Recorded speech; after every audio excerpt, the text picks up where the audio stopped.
Okay, so I want to apologize to Kenny. I've gone back and done the math. Kenny actually got 2 right. He still set the record. Let's go. But he actually got 2 right. I scratched off 1 and it bled into his answer, so I thought it was his answer as well. I doubled my score. Way better. So you predicted that A.J. Brown would have more yards than C.D. Lamb last week. So Kenny actually got 2, but he still set the show record for only getting 2 out of 13 right. It's still a show record. Right, it's still a record, but congratulations. You're not as bad as you thought you were, Kenny. David, you got a couple things. I got something as well, but I'm going to let you go first. Yeah, I got a couple things. One non-local, one local. I'll start with the non-local here. There's a lot of stuff going on with Dylan Raiola. He is going to go visit Nebraska over the weekend. Well, Dylan Raiola is the 5-star quarterback, son of Dom Raiola. He's committed to go to Georgia. Big-time talent. Everybody wanted him. He was headed to Georgia, but now it looks like he's decommitted. He's going to go to someplace else. Well, let's just say there are Craze fans everywhere. On the Dogs HQ message board, here is a letter being sent to fans here. It's being reported that Raiola will visit Nebraska on Friday. I assume that he'll take the 221 Delta flight, which is also the last flight of the day to the state. Therefore, if this flight gets canceled, he likely won't be able to make the trip and will stay committed to Georgia. Obviously, messing with commercial flight is a slippery slope, so I'm not suggesting that anybody does anything illegal, but does anyone here work for Delta? They continue. If some loyal Georgia pilots or flight attendants call in sick at the last minute, the flight could be canceled and we could keep Raiola. Maybe someone working can hold the flight up for quote-unquote maintenance issues. Well, first of all, is there only one plane leaving out of Athens? They're assuming that he's going on the 221 flight, which is the last flight of the day that leaves the state to go to Nebraska. So that's what they're assuming. Right, but I'm saying, is there only one plane in the state of Georgia? Apparently so, that they can't get another one, even if they Let's hold up the one plane. Man, okay, first of all, these are your people. Nothing you say to me will be more insulting than what his people, the Michigan fans, do. All right, so this is nothing. This is child's play. These are your people. Like, I'm not saying hold up a plane or do anything, but if you place a phone call, no, please don't do that. Please. Well. Please don't do that. Kenny, I'm so glad you mentioned Michigan because I also have a Michigan story. Oh, that's mine is too. Mine is a Michigan story, but you go ahead. This one is regarding Juwan Howard. Phil Martelli, on the reported Juwan Howard altercation, says everything is in Ward's hands. That's as much as I have on it. That's his quote? That is his quote. You know what that quote is saying, right? Ward, do your effing job. Ward. Zero tolerance is zero it's tolerance. Zero tolerance, right? That Ward, should be. Ward, we got it. We got it on video. We got everything. This is Phil Martelli saying, "Don't ask me anything. I'm just waiting on Ward to make this official." But God knows Ward doesn't do anything. I've never seen a man get paid to do nothing. It's crazy, like man. him. It's wild. That's just job security. Like, this is truly. What do you do? What do you do? I really don't know. I've seen Ward come out and say, after the tunnel incident, that was the most he said in the last 3 years.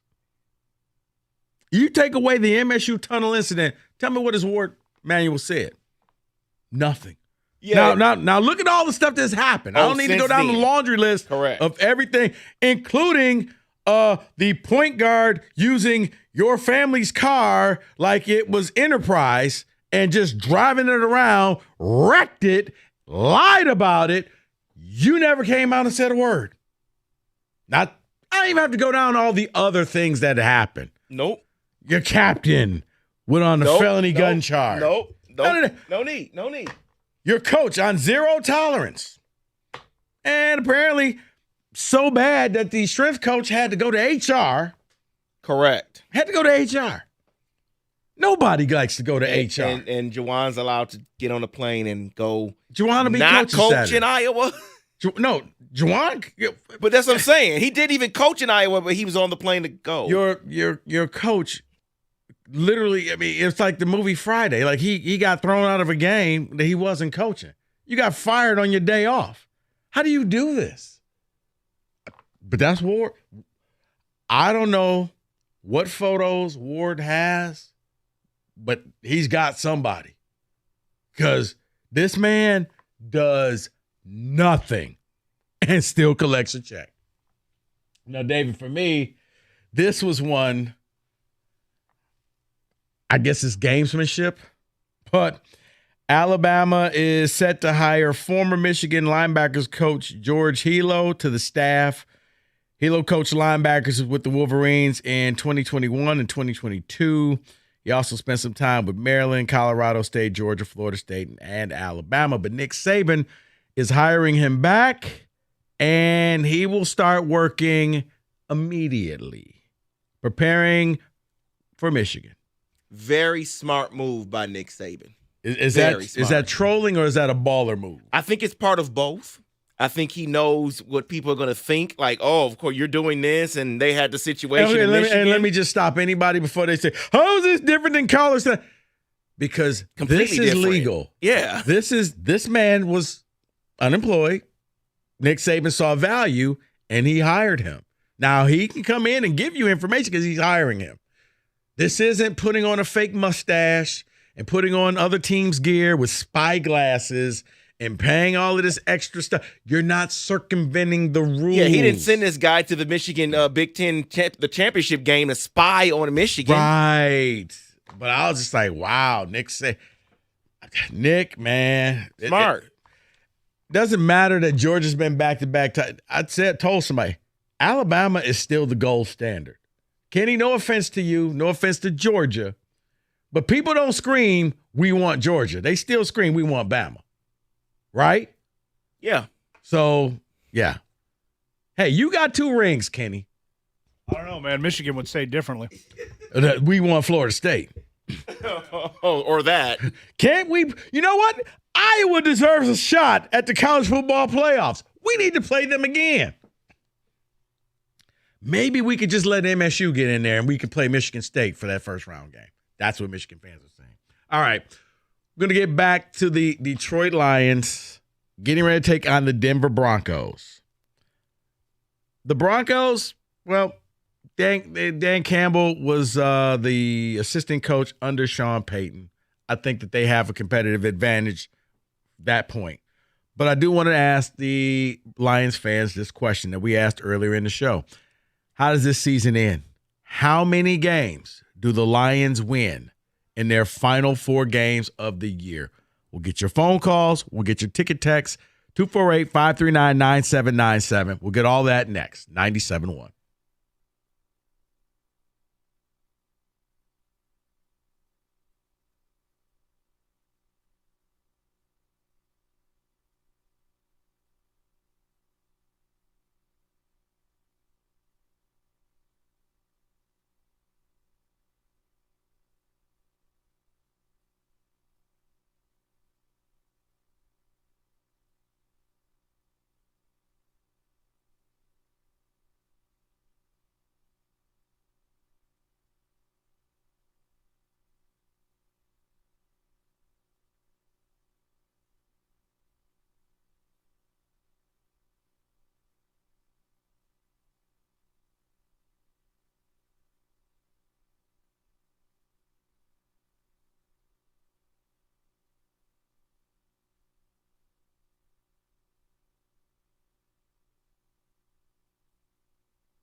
Brought to you by Grand Traverse Resort and Spa. We're just one day away, almost 24 hours from the Lions' primetime showdown with the Broncos at Ford Field. Avoiding turnovers, that's going to be key for Detroit tomorrow night. The Lions have lost 10 turnovers the past 4 games, while Denver has forced 18 of them in their last 7 games. Jamison Williams was asked about protecting the ball.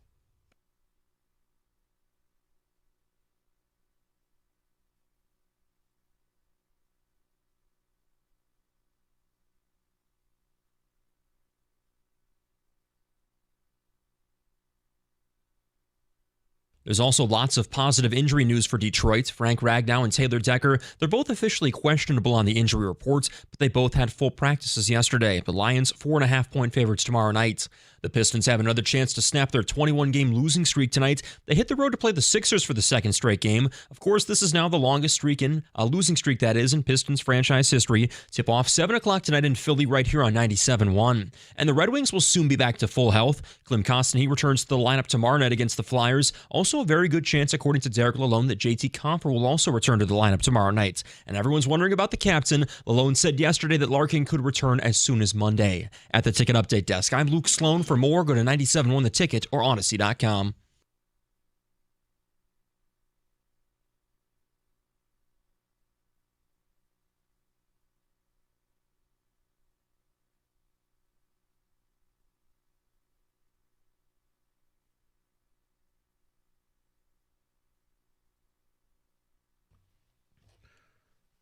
Lions getting ready to host the Denver Broncos tomorrow night. Another primetime game for Detroit.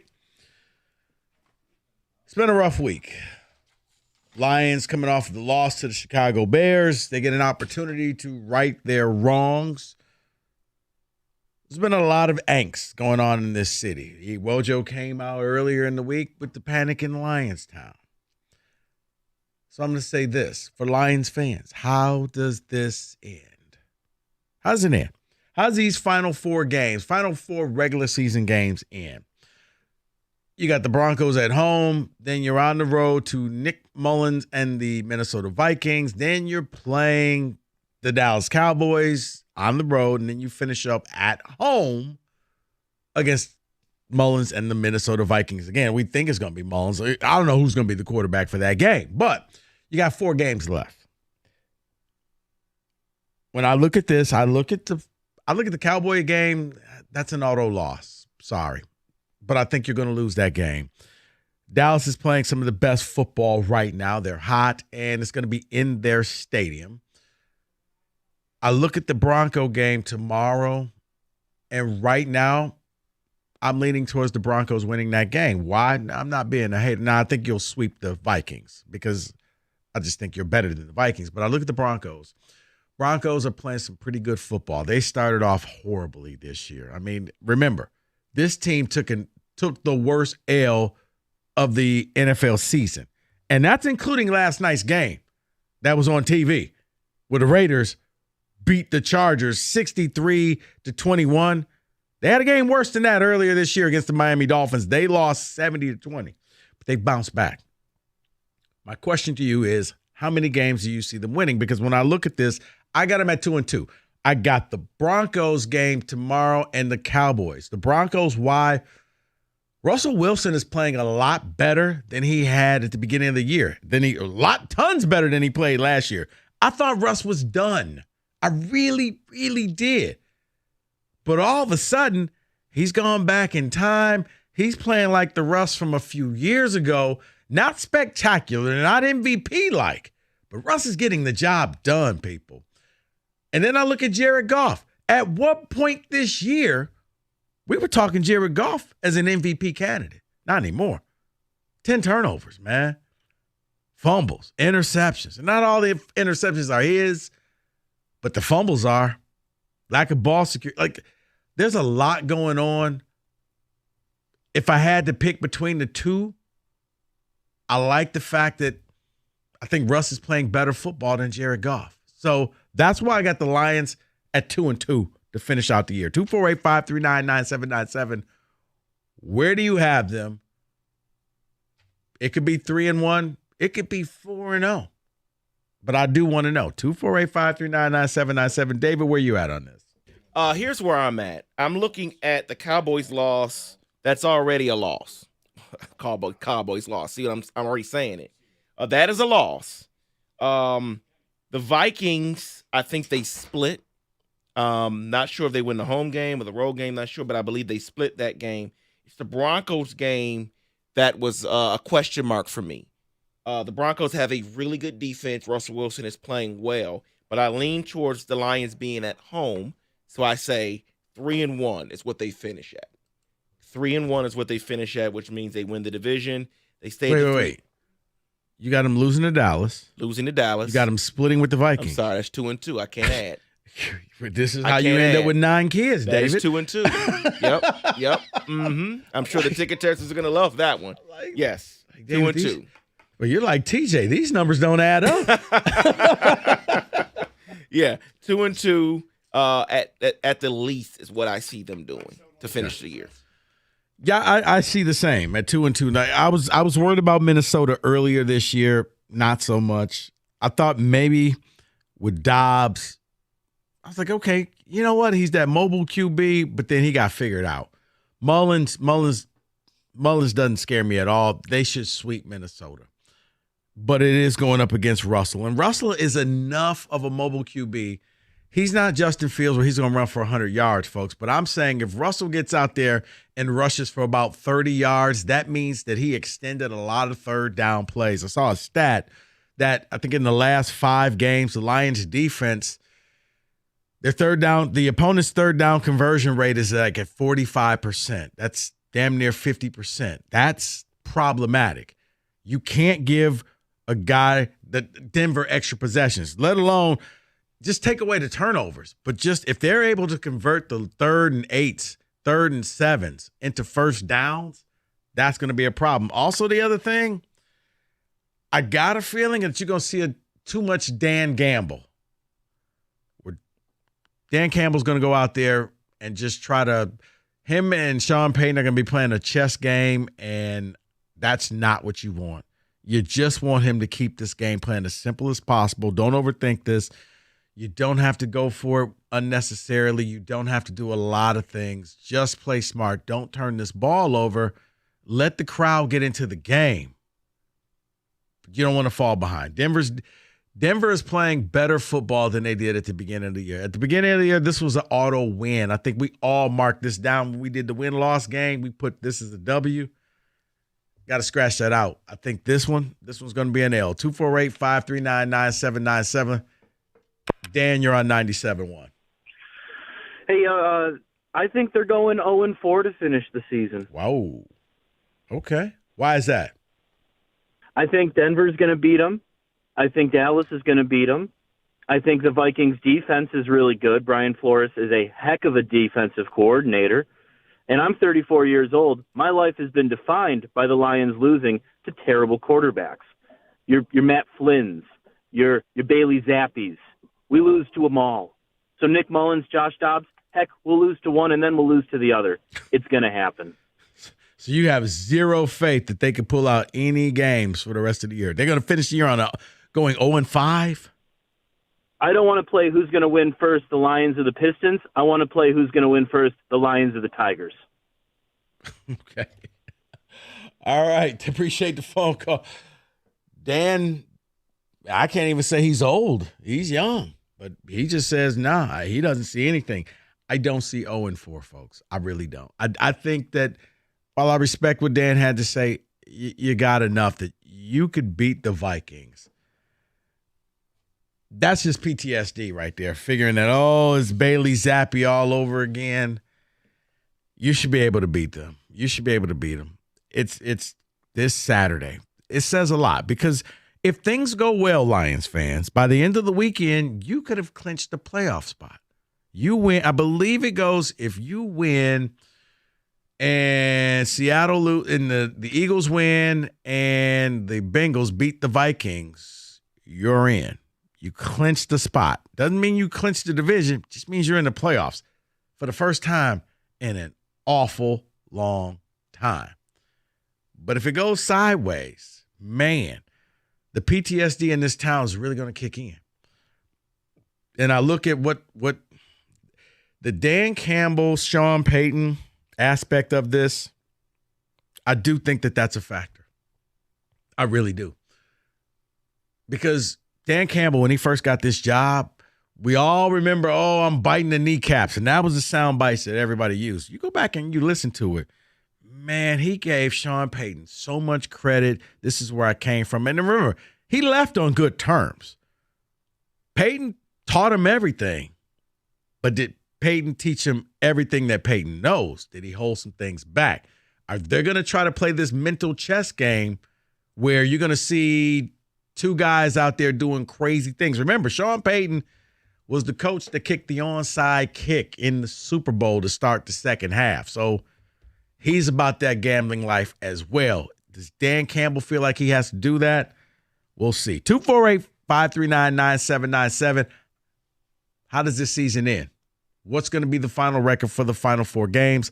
I'll get to your phone calls next. 97.1. Guys, you've heard me talk about specs at LTU. Guess what? The winter semester is going to be starting in a few weeks. The fall semester, well, it's too late for that. I'm tabulating the final grades over the weekend, but the winter semester will be starting in just a matter of weeks. It is not too late for you to join up and get into the winter classes.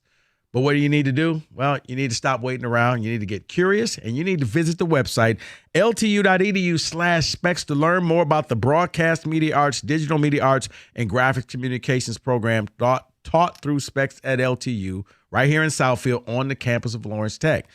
If you want to go into and get a career in radio, TV, graphics design artists, Specs at LTU can help you achieve your goals. You're going to be taught by people who work in the industry like yours truly.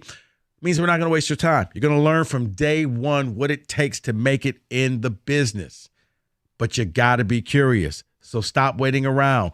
Go visit the website, ltu.edu/specs, to learn more, and then make magic by enrolling in Specs at LTU certificate program today.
Talking Lions, how is this season going to finish? How many wins will they have?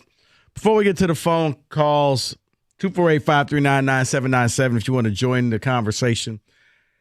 David, it's always funny to me when I see kids jump into the transfer portal, when you see it on Twitter or X, and it's like, hey, this running back rushed. He's in the portal.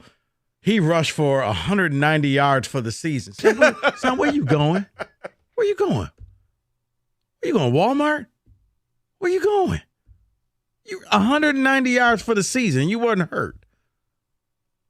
Yeah, I don't know where he thinks he's going. But you're at Florida State. You may want to stay at Florida State because you still got a scholarship. Correct. Well, that's the part that they forget. But I always laugh like, okay, who wants you? You didn't do anything. This is why there's 4,000 people in the portal. Because you're then going to go to Georgia and rush for 2,000 yards. Now, everybody ain't Kenneth Walker, okay? But I just laugh. Anyway, let's get back to the subject at hand. Let's get back to the phone line. Rod, you're on 97.1. How's it going today, guys? Hey, man, how are you?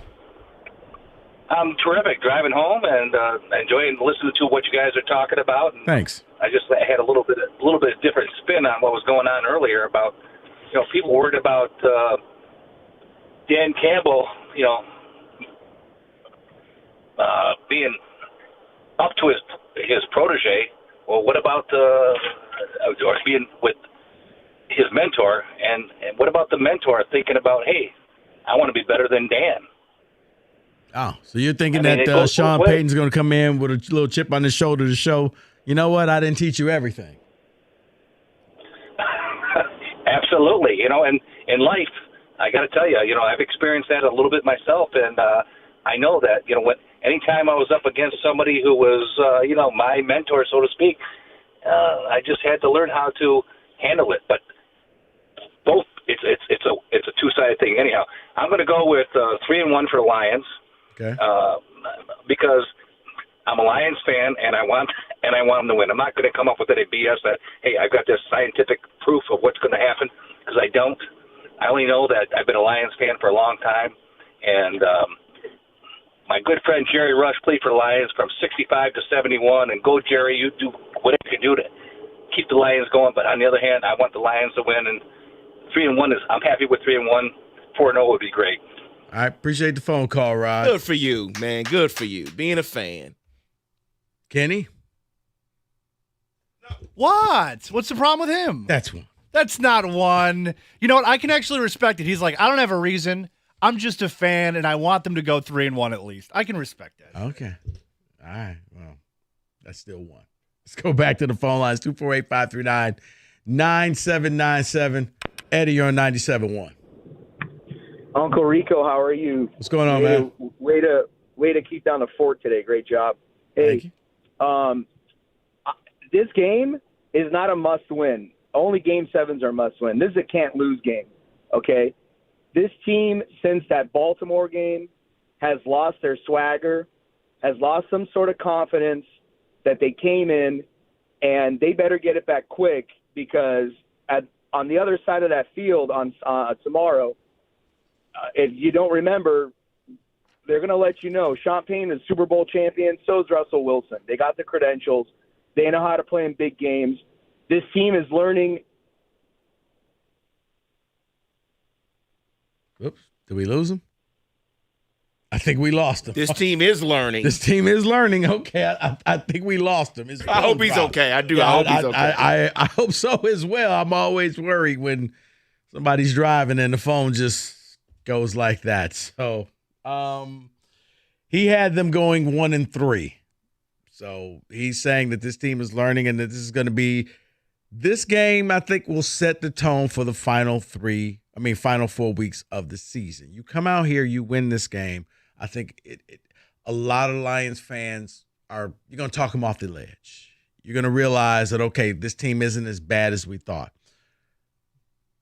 But if you come out here and it looks the same way this looked for the past couple of games where you're teetering, you turn the ball over a lot, you have bad third quarters, and Denver wins, now you're going to have people wondering, what is this team? I laugh because it seems like a long time ago, but what was it, like 3 weeks ago? We were talking about this team, number 1 seed, Jared Goff could be a possible MVP candidate, but we were talking number 1 seed. Like, they're scared. Like, the Eagles hadn't started this gauntlet yet. The Niners were fresh off of their losing streak. And you're like, you know what? The Lions playing nobodies, they can win this thing. I think this isn't a must-win game. This is a must-not-look-bad game. If they start to look bad, this thing can spiral really quickly. You stack 2 losses in a row and you don't even look like you have the fight to maybe, win it in the last possession. If they look bad, this could start to spiral. And if they look good, it could spiral in the other direction too. I like how you and the last caller put it. It's a don't lose. It's a don't lose game. It ain't a must win, but man, don't lose, because everybody who's was ready to, all the Lions fans with the PTSD who were never ready to buy in, it's going to be I told you so buffet for the holidays. I told you this team wasn't that good. Can't lose. 248-539-9797. Jeff, you're on 97.1. Hey, Rico, how you doing? Hey, man. I really respect you and appreciate what you're saying all the time. You're a great guy. But I have to tell you, I follow the Broncos, okay? But I do love the Lions, too. And I'm kind of split, okay?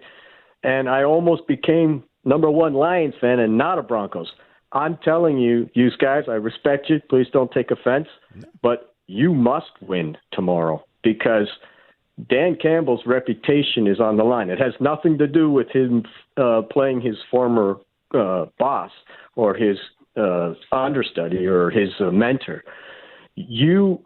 I've been watching YouTube all this week, and I've been looking closely at the interviews and of these players like Jared Goff and all those guys. Mm-hmm. And I'm telling you, I see the deer in the headlights. Now, I'm not saying they're giving up or packing it in, but if you lose this game, meaning them, forget about the fans. These guys have had a tremendous year, but I totally believe if you lose tomorrow, the doubt is going to kick in. And you watch football longer than I have, and you know what happens when players start to doubt. Mm-hmm. Everything changes, and Dan has worked really hard to get these guys to have that, what do they call that family atmosphere or whatever he's saying, the grit. The grit. You lose all accountability amongst yourself. Forget us fans. Dan, you know how he's going to win? His only hope for winning is doing what we do best, is pound that ball, because Denver cannot stop the run. Not if you're going to keep doing it. Don't you agree? No, I do. And I appreciate the call, Jeff. I thought that they should have ran Montgomery more against Chicago. I know Gibbs is the more sensational runner, but sometimes you just need that slow, methodical run game. I hearken back to the way Michigan beat Penn State. It wasn't pretty, but they just controlled the clock. They kept the other quarterback on the sideline, and you won the game. And that's all you care about. Gibbs is more flash. It's fun. But, yeah, when they went away from Montgomery, I was like, this is a big mistake. I know you want to play the rookie, but David Montgomery was the tool that you needed to beat the Bears, and he may be the tool that you need to beat the Broncos as well, because they're not a great run defensive team. Let's go back and let's grab Ray. You're on 97.1. Hey, I thought I was going to sneak in a quick bite there. I have to envy you sometimes, Rico, because you have got the best seat in the house. And Tuesday's show was just in the first 2 segments. I mean, it just 5 gold stars all the way around. Absolutely love the show. I think the Lions are going to go 3-1 over this stretch, and I'm not even chalking up the Dallas game as an automatic loss. There's just, something about Lions in a big game. I mean, I went to Kansas City to, watch the Lions out there, and there's just something about the way that they prepare and play against, tough opponents. They might, not win the game, but I don't think it's going to be something where I just chalk it up to an automatic loss. But, with that being said, they're going to get some key pieces back over the next, few weeks. I think it's just going to, really, really help get the lines back to where they need to be, the starters back to where, in their proper positions. I think that's going to be a huge role in, getting to 12 wins and, hosting a playoff game probably against Green Bay. All right. I appreciate the phone call. Ray's got him at 3-1. What do you have him at? I say 2-2. We'll find out this Saturday. I think Kenny put it best, and some of the other callers. This is a you can't lose type of game, and a must win, but you can't lose, because if you lose, you're gonna lose the confidence of your fan base. You're gonna lose the confidence of a lot of people. We got the picks coming up next. 97.1.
There's some good injury news for the Red Wings this afternoon. Klim Kostin will return to the lineup tomorrow night against the Flyers. There's also a very good chance that JT Compher will as well. And of course, everyone wants to know about the captain, Dylan Larkin. Head coach Derek Lalonde said yesterday that he could soon return as soon as Monday, perhaps.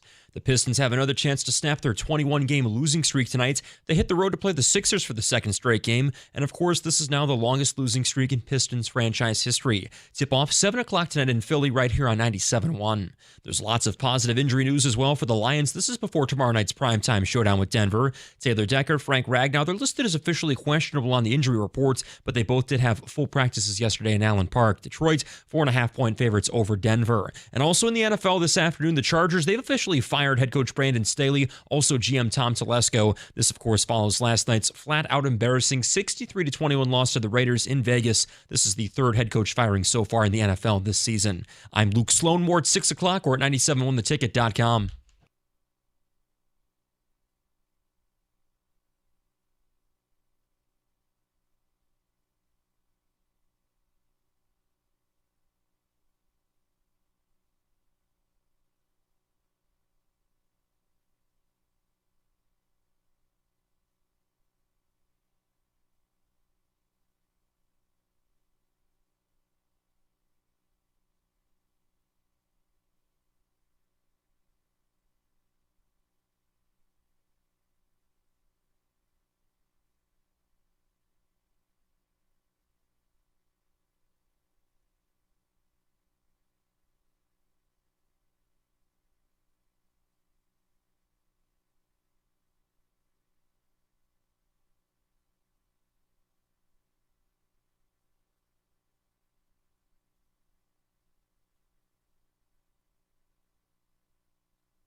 All right. Jim Costa in as he prepares you for the Pistons game tonight. Yeah. What is it for the Pistons to win that game? When did you meet Will Smith? What's the money line for the Pistons? That's a good question. I haven't looked all day. Let me look. Jim Costa's going to come in. He's going to take you up to the Pistons, and then he's sticking around afterwards.